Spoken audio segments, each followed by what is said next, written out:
Hey there, tubers. Thought I'd do a video today on rear tire ballast and the benefits and advantages for this particular tractor. This tractor I just got yesterday afternoon, so it's brand spanking new, and it has no fluid in the tires. And what I want to show you is the loader is just slightly off the ground right now, and the rear tires look like they're barely touching the ground, and yet the front tire is quite squatted. So there is some weight to this loader, and I'll do a couple of shots here to show you just how little traction this tractor has in its current state. Okay, so here I back up so I can get a little bit of a run at it, and as you'll notice is I immediately start spinning the second it touches the gravel, and because of that I'm not able to get a full bite with the bucket. And then there, as I shake it and back up, you can see how much slip there is on those rear tires, and of course you can see how pooch the front tire is. Now here I'm going to attempt lifting this 1,800 pound bucket, and I'll get the forks in there and I'll show you just how limited you are on lift capacity when you don't have some kind of ballast on the back of the tractor. So as I get into the bucket here, I'll start lifting, and immediately the rear tires want to come off the ground, and it wasn't quite centered on the bucket, so I get more of a right side that wanted to lift off the ground. And at this point the tractor's kind of rolling ahead by itself because I didn't have it in four-wheel drive. So you can see the tires just spin because they're off the ground, and as I try to get that bucket back up on level ground, it just won't do it. And at this point the bucket's not even coming off the ground. I'm just raising the back end of the tractor up.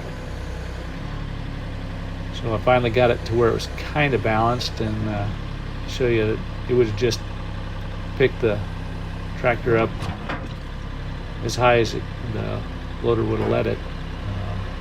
I just couldn't pick anything up. So what I did is I put my box scraper on, which is 850 pounds, and it hangs off the back there a little ways, so you get quite a bit of ballast. But you can still see that the rear tires don't have great contact on the ground. They're still pretty light. And as I bounce the bucket, see that they don't quite come off the ground, but they're getting close. So my plan is to put some fluid in these rear tires and try this all again. As I lift it again, this time I gave it full throttle, trying to get it up there to as high as I could. And I ended up getting it just over 90 inches, 90 1/4 inches off the ground.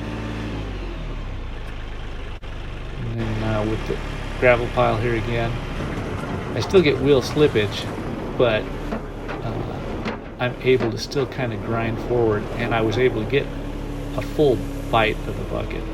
So I got a full bucket that time, and as I bounce it, you can see that the tires don't quite come off the ground like they did before, and I still have decent traction backing up.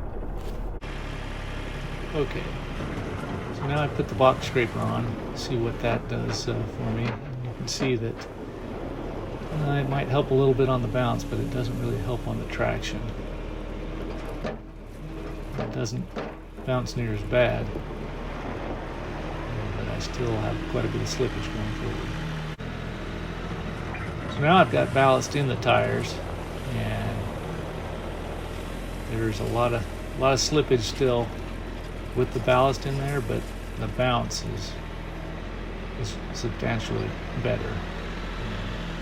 Once I get some more weight on the back, it should help. So here I'm lifting the bucket with the ballast in the tires, and the tires only lifted up slightly, and as you can see, I don't really have any slippage issues going forward or back. I'm going to try and see just how high I can get that bucket off the ground with the ballast and compare it to without ballast. And what I found is that the lift height is basically identical, ballast, no ballast, which kind of surprised me. But I'm going to put the box scraper on now and try it again and see just what that does for me. Now with that extra 850 pounds on the back, it hardly moves the back end at all until I go to drop it, and then I can get both rear tires off the ground by just bouncing that bucket a little bit. So with almost 2,000 pounds on the back and an 1,800 pound bucket on the front, I can still get those tires off the ground. So moving around is, you're going to have to be gingerly about it, or you could still tip this tractor over or have a bad day.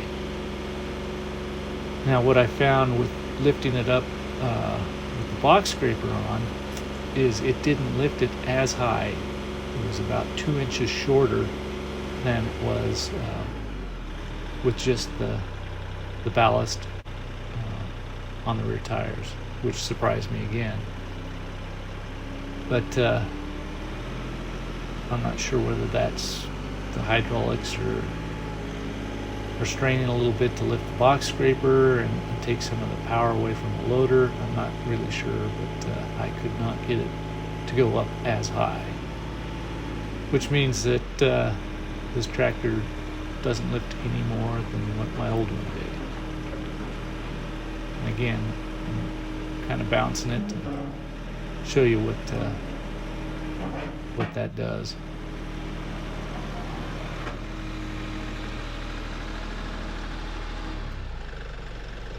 Alright, so now I'll jump over to scooping some rock with the fluid in the tires and the box scraper on. And as you can see, I have minimal wheel slippage and I'm able to get a nice full bucket.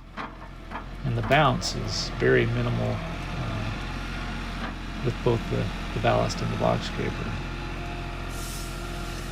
I guess I would conclude that the ballast in the tires is worth it to me. It is a little pricey, but the benefit of ride quality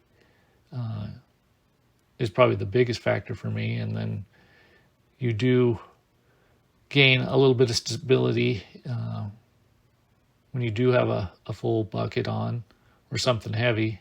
The back end doesn't want to come off the ground quite like it did before,